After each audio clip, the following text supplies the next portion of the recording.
Hi friends! Are you ready for a chaotic video? Yeah. If you're new here, I'm Rose, and I'm a bit of a messy crafter.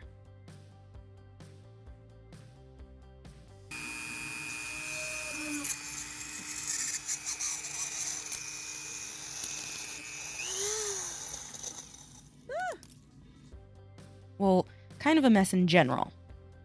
I love to try a little bit of everything, but recently I've been obsessed with foam air dry clay. So much so that I've made 5 videos using it in the last 6 months. And this will be number 6. This week, I'm going to be making some accessories using foam clay. The chaotic part is that I've actually been working on these for about a month and a half or so in between other projects. Just plopping my silicone mat down on top of whatever else I was working on. So there's nail polish changes, things filmed out of order, and lots of extra projects peeking out of the background. Hopefully, I can edit this into something interesting, but prepare yourself ahead of time. Let's just get into it. Most of these projects I made with spare bits of clay that I didn't want to waste. Because once you open foam clay, it only has a couple of days good working time, even if you reseal it in a plastic bag. So I wanted to use it all up. Then, after making something, I would have an idea for something else, and it just kept going from there. One thing that I made a bunch of was these little bows. I rolled out a hunk of clay until it was fairly thin and even. Then I cut it into a long ribbon shape about 2 fingers wide, cut the ends to make a long rectangle, and then I folded the ends in. I pinched it a bit in the middle to make it more of a bow shape. Then I cut a smaller ribbon piece to wrap around the center. I used a knife to cut in some lines to look like folds, but with a little bit more practice, I was able to create folds when I was pinching the bow. The edges of the bows needed a little bit of smoothing in some of the areas, like along the edges where I cut them. And this clay is sandable, but it's very easy to chew up, so you have to start with the finest sandpaper that you can. It does seem to change the finished texture of the clay, so you would need to finish it in some way, but it really helped to even out the edges. I tried out a few different ways to finish these bows. First, using this holographic glitter paint.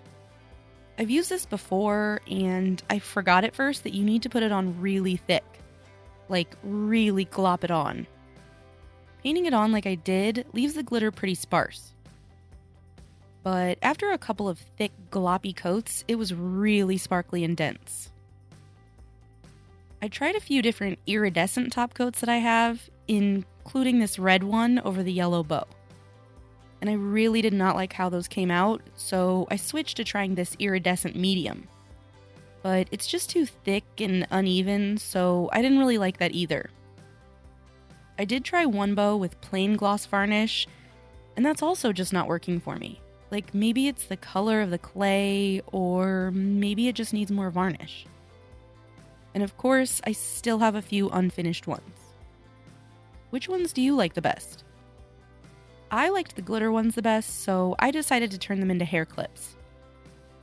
I got these alligator hair clippies off of Amazon, and using some hot glue and burning the ever-loving heck out of my thumb, I glued them on. And I really, really like these.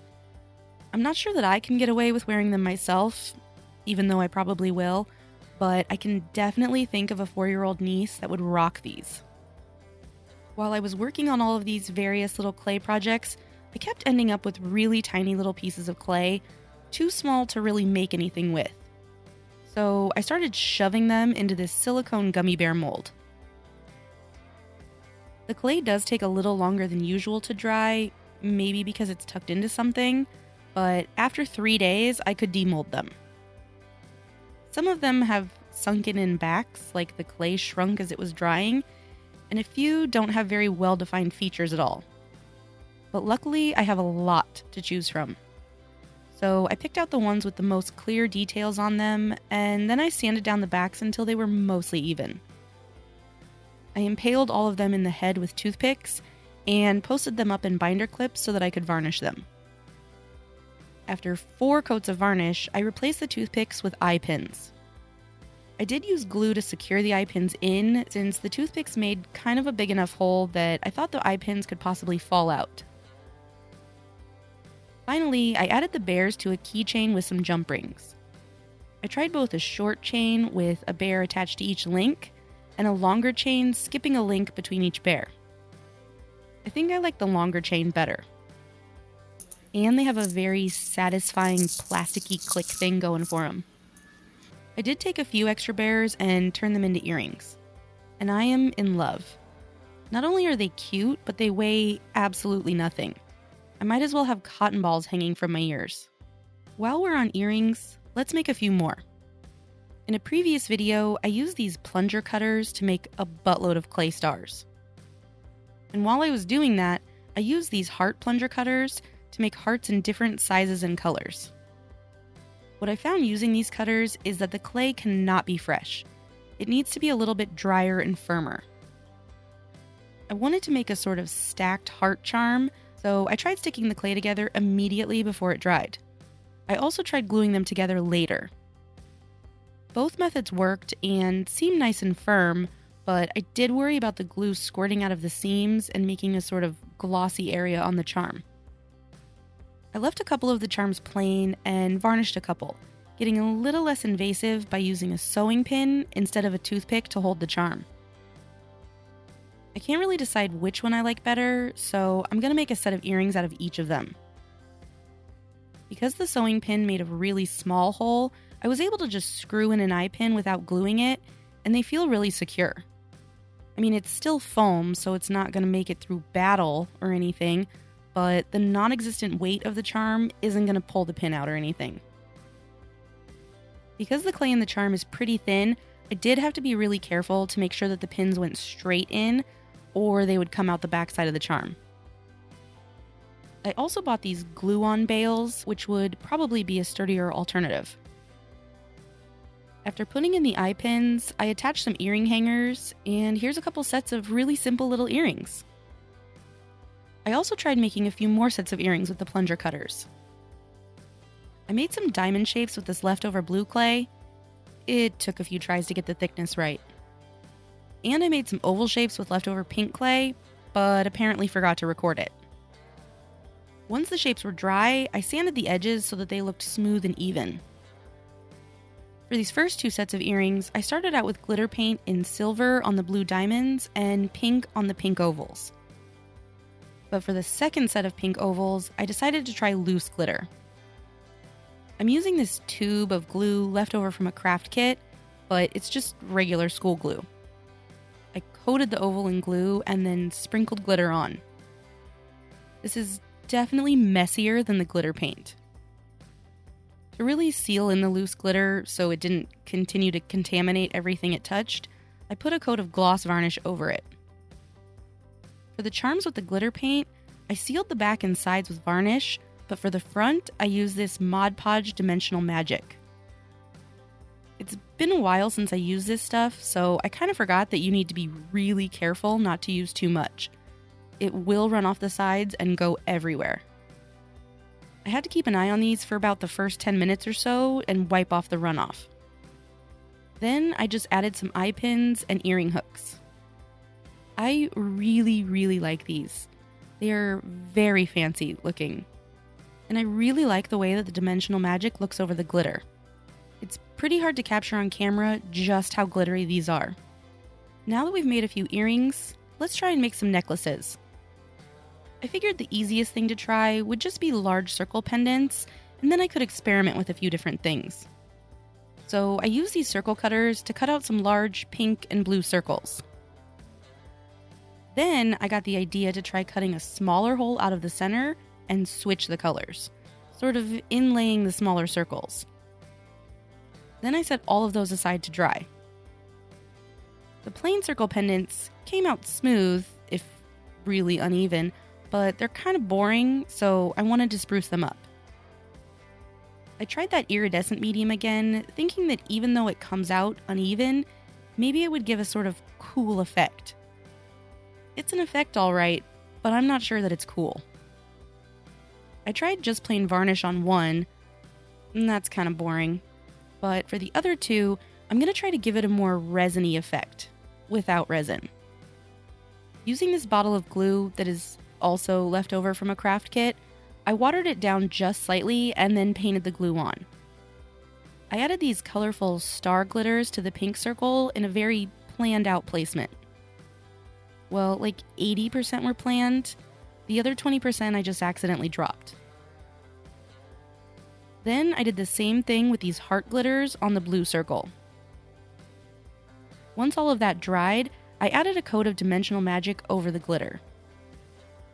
The glitter still sort of stuck up through the dimensional magic after one coat, so I did add a second coat. Now, for these inset pendants, they're solid. I mean, the inside circle isn't going anywhere, but they are very uneven in thickness. So I decided to sand them. But the colored dust got everywhere, including all over the pendant, and it really muddied the colors. I tried lint rolling it off and brushing it with a paintbrush, but it would not come off. So I decided to use a wet paper towel to clean them, and that was by far the worst idea. The water made the clay kind of sticky, which just made the dust stick even more.